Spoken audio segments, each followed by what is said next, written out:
Hello guys, welcome back to the news. There is a saying that it is too late to cry when the head has already been cut off. And I think that is what our very own president is trying to do. Yes, it is no longer news that President Muhammad Buhari has pleaded for forgiveness from Nigerians. Yes, he made this known during the Salah celebration when he begged Nigerians that Nigerians should forgive him for all his sins, for all his atrocities. However, Sowore says otherwise. Which brings us to today's news report, as Sowore refuses Buhari's apology and gives reasons why Nigerians cannot forgive him. Let's find out more as we hit the news. But if you're joining us for the first time, you're very much welcome. I sincerely appreciate your presence. Kindly subscribe and please don't forget to give us a thumbs up. Thank you. The presidential candidate of the African Action Congress, Omoyele Sowore, for the 2023 general elections has rejected an apology made by President Muhammad Buhari as his administration comes to an end. Nigerians received Buhari's requests for forgiveness on Friday, particularly those who may have been harmed while he carried out his duties. However, in response to Buhari's apology, Sowore listed reasons why the president might never be absolved. He noted that the president's policies not only harm Nigeria but also dehumanize its citizens. Sowore claimed that the President Buhari's wrongdoing would follow him for the rest of his life and that his administration had caused great harm to Nigerians, including the destruction of businesses and innocent lives, as well as religious and ethnic diversions. Sowore also accused Buhari of unjustly detaining and imprisoning many, encouraging violence where he could not carry it out himself, and creating diversion through religious bigotry and ethnicity. Sowore concluded his statement by saying Buhari and his administration's tenure and the harm that caused would continue to haunt them until the end of time.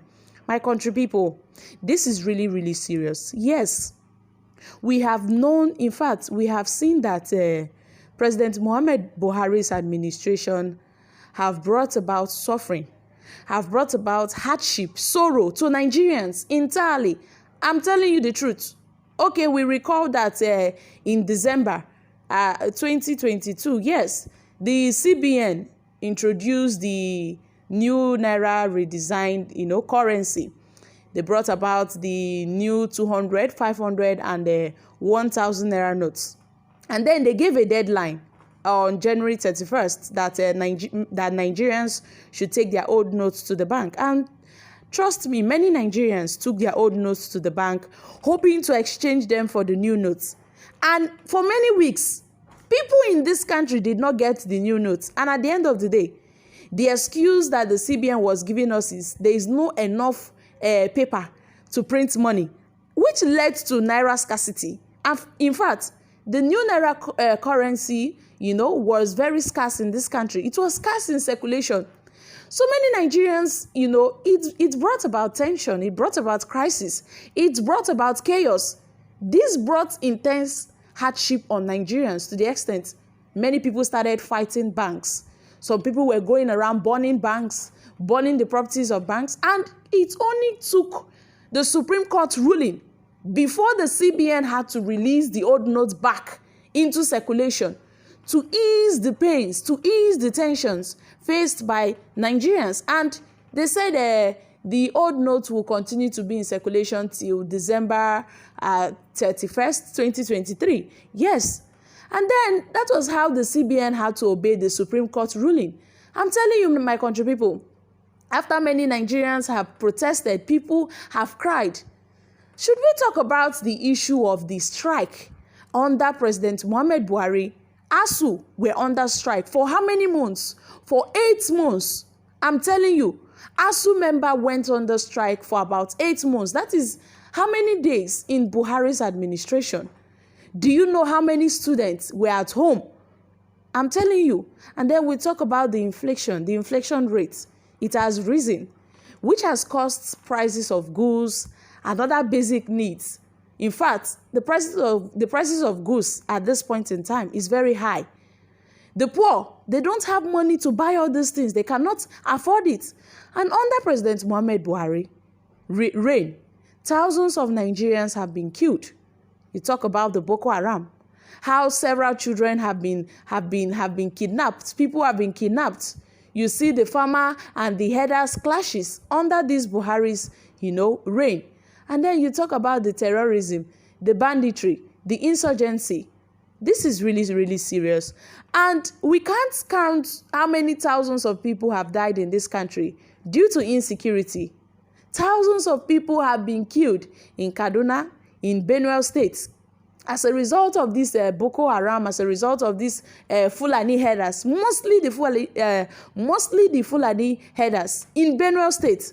And at the end of the day, our very own president was accusing Samuel Ortom, of not being able to protect his people from the herders, from the Fulani herders. We are not even talking about the corruption that is ravaging Nigeria. We have not started talking about the security forces, those that are going around, trying to intimidate the citizens. You see, the problem is too much in this country. All these things are happening under President Muhammad Buhari's watch. So you see, there have been so many crises. There have been so many chaos. Buhari's administration have brought about intense suffering and hardship on Nigerians. And at the end of the day, as Buhari is about rounding up his tenure, he comes out and say he wants Nigerians to forgive him. Can he restore all the years that we have suffered? Can he restore all the years we have, in fact, people have died of hunger? How can we place it actually? So you see, that's why Sowore have refused Buhari's apology, and however gave his own reasons why Nigerians cannot forgive him. So guys, what are your thoughts concerning this? I'm dropping here. Kindly share your thoughts in the comment section. Thank you. Bye for now.